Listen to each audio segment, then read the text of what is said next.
किसान साथियों, सभी किसान आज हम मित्रों को आप लोगों देश को तिवारी का बहुत राम राम सस्ते नमस्कार। रेट की भैंसें आप दिखा सभी रहे हैं। मित्रों का और हमारे जो यूट्यूब आज चैनल हम में आप बहुत लोगों को बहुत ब्रीड स्वागत है। दिखा रहे हैं, ये मित्रों, बन्नी हमने भैंसों की ब्रीड आज है। कुछ तो पॉइंट हम सिलेक्ट किए यहाँ पे हैं जो भी भैंसें जो भी दिखा रहे मित्र हैं, ये हमारे नया गांव डेयरी से फार्म दिखा रहे हैं, खोलना डायरेक्ट चाहते किसानों हैं के यहाँ से। और और जो आप उनको लोग ये भैंसें देख रहे हैं, उतनी जानकारी इसमें नहीं है, अगर रेट की बात तो करें तो कुछ हमने 70,000 पॉइंट से लेके 1 लाख नोट के किए राउंड में हैं है। जैसे ये और भूरी आप लोगों पाड़ी को जिसको भी बहुत उनके पसंद बारे है, में, उनके बन्नी में संदर्भ लोग में बहुत पसंद बहुत करते हैं सारी भूरी। जानकारी तो प्रोवाइड आप करने लोग की भूरी भी कोशिश खरीद करेंगे। सकते हैं। तो और जो पहला ऐसी जो हमारा पॉइंट है भैंसें कि आप लोग देख रहे जाफराबादी हैं, भैंस के डेयरी फार्म इनमें की शुरुआत जनरली जो कैसे करें दूध आप और लोगों को कब करें। मिलेगा पूरे दिन तो का मित्रों, पहले क्वेश्चन का 10-11 लीटर आंसर से है लेके कि 14 लीटर, जब 15 लीटर बारिश के तक की बाद भैंसें नॉर्मली मिल जाती हैं, हल्की जिनके सी रेट ठंडक लाख मौसम में तक आने लगे, पहुंचते हैं। तो तब आप आप शुरुआत लोग करें। अगर इस और तरीके वो की भैंसें करीब खरीदना चाहते हैं, टाइम होता तो है आप लोग अल्ताफ सितंबर का भाई से लास्ट कांटेक्ट करें। वीक, और यानी लास्ट अभी सप्ताह से अगर लेके आप लोग दस अक्टूबर, बारह लीटर की भैंस पूरा खोज रहे हैं, तो अक्टूबर और 70,000 से नवंबर लेके के 85,000 स्टार्टिंग के में अराउंड में आप लोगों उस को ये टाइम पे भैंसें आप मिलने लोग वाली हैं। शुरुआत कर सकते हैं।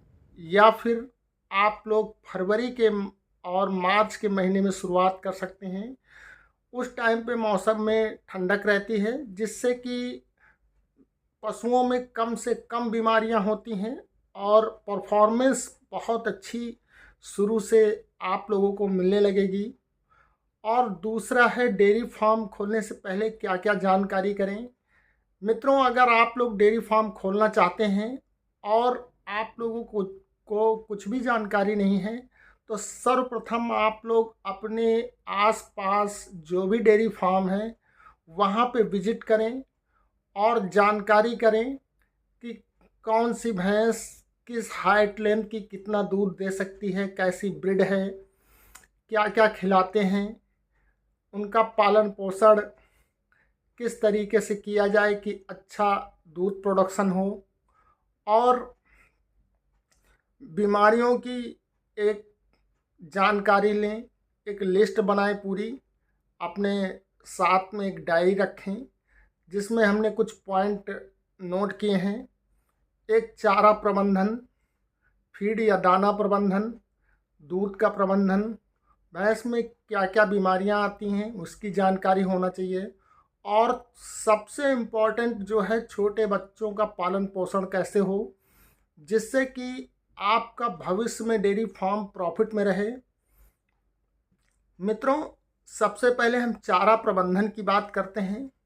जाफराबादी भैंसों का अगर आप लोग डेयरी फार्म करना चाहते हैं या किसी अन्य ब्रीड का डेयरी फार्म करना चाहते हैं, तो वहाँ के कल्चर में आप लोग देखें। अगर आप जाफराबादी क्या कर रहे हैं, तो जाफराबादी में गुजरात में क्या क्या खिलाते हैं, दाने में क्या क्या खिलाते हैं, फीड में।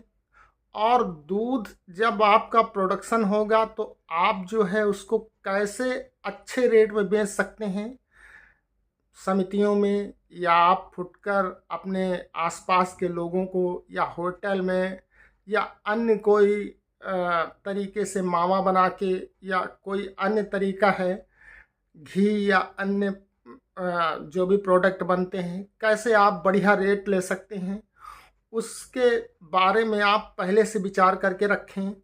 और पशुओं में क्या क्या बीमारियां होती हैं फर्स्ट स्टेज से लेके, जैसे जनरली जो सबसे ज़्यादा बीमारी शुरुआती दिनों में होती है किसी भी डेयरी फार्म में, तो वो थनैला की होती है। तो थनैला किस किस प्रकार से हम जानकारी ले सकते हैं, कैसे हमको जानकारी होगी, थनों में स्वेलिंग आएगी या कुछ अन्य लक्षण होंगे, और बुखार होगा तो हमको क्या देना होगा, थनैला होगा तो हमको क्या करना होगा।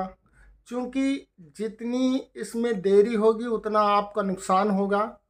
और जो पांचवा पॉइंट है, छोटे काफ, छोटे बच्चे जो पशुओं के हैं, उनको पालन पोषण कैसे किया जाए जिससे कि वो जल्दी से जल्दी तैयार हों और डेयरी फार्म में 3 साल के अंदर दूध पे आ जाएं।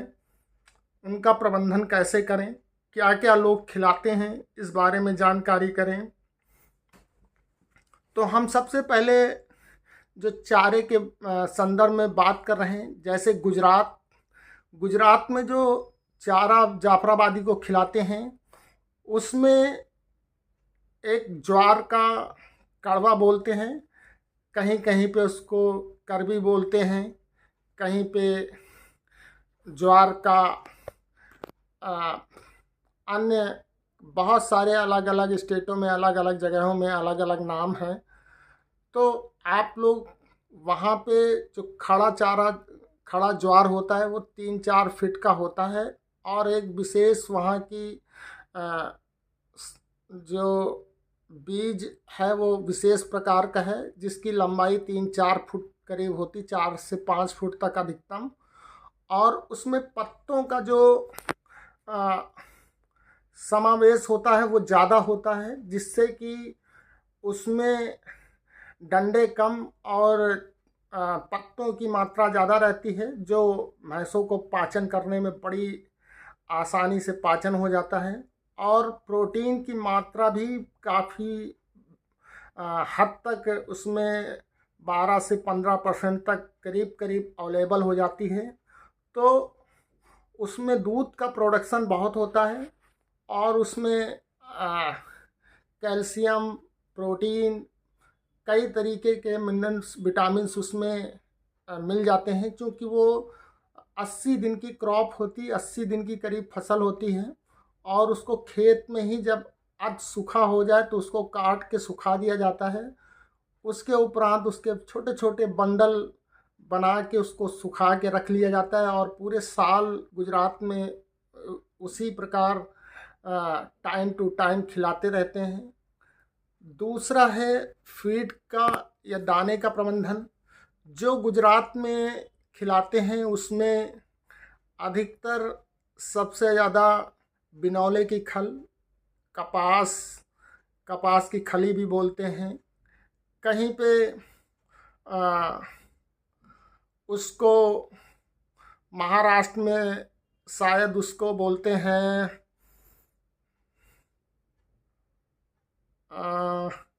अभी मुझे याद नहीं आ रहा।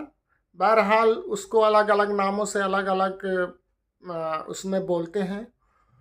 तो एक वो खिलाते हैं, दूसरा उसमें अरहर या तुअर की चूनी होती है, और तीसरा जो उसमें कहीं कहीं पे चने का चूनी, और थोड़ा सा उसमें पर डे एक भैंस को 100 ग्राम करीब कैल्शियम देते हैं।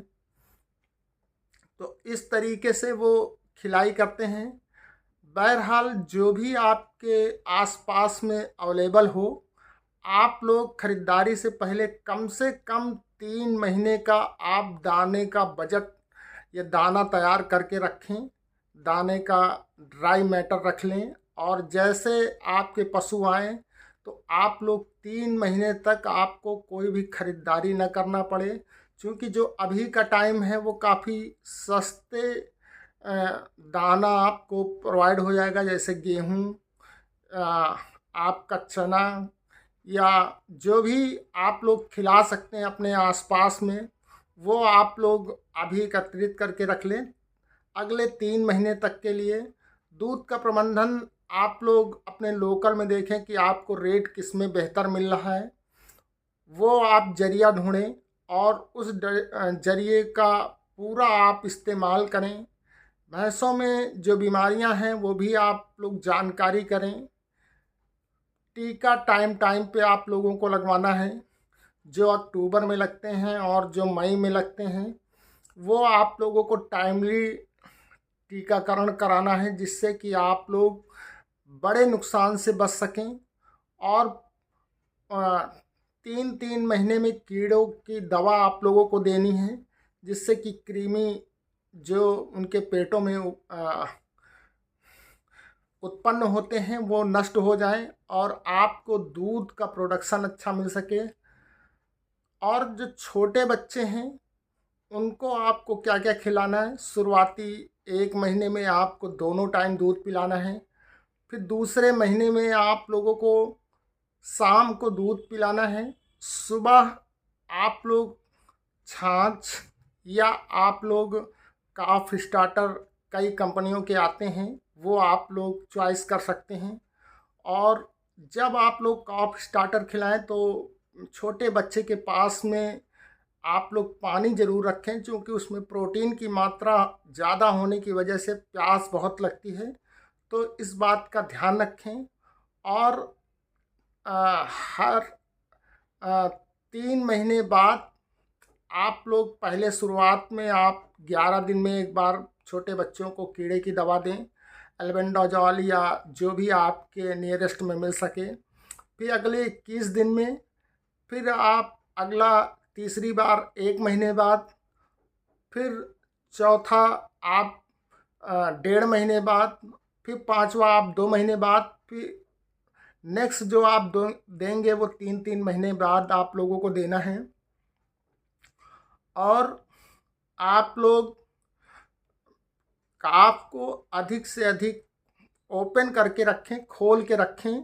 एक चाहे बाड़ा टाइप में बनाएं या कुछ आप लोग ऐसी व्यवस्था करें जिससे कि वो ओपन रहें, जिससे कि बच्चों की ग्रोथ ऑटोमेटिक ज़्यादा होती है। तो आज हम इस जो हमने 4-5 पॉइंट नोट किए हैं उनके बारे में जानकारी दिया है। और ख़रीदारी जब आप लोग करने जाएं तो वहाँ पे आप लोगों को क्या क्या जानकारी लेना है पहले, और किन एजेंटों का चुनाव करना है, या आप स्वयं खरीदारी कैसे कर सकते हैं, और लाने के टाइम पे आप लोगों को क्या क्या जानकारी होना चाहिए, हम आप लोगों को इसके संदर्भ में अगली वीडियो में बताएंगे। तो आप लोग हमारी वीडियोस में कनेक्ट रहें, और मैं कोशिश करूंगा कि आप लोगों को बेहतर से बेहतर जानकारी मिल सके। अगर आपके अनुसार कोई भी पॉइंट छूटा हो तो आप लोग ज़रूर बताएं, और मैं हर एक उस पर एक वीडियो स्पेशली बनाऊंगा कि चारे में गुजरात में क्या क्या अवेलेबल होता है, और फीड में वो सब चीज़ें मैं आप लोगों को वीडियो के माध्यम से दिखा दूंगा, जिससे कि आप लोगों को बेहतर से बेहतर जानकारी मिल सके। आज की वीडियो आप लोगों को कैसी लगी आप लोग ज़रूर कमेंट करके बताना। जय हिंद, जय भारत।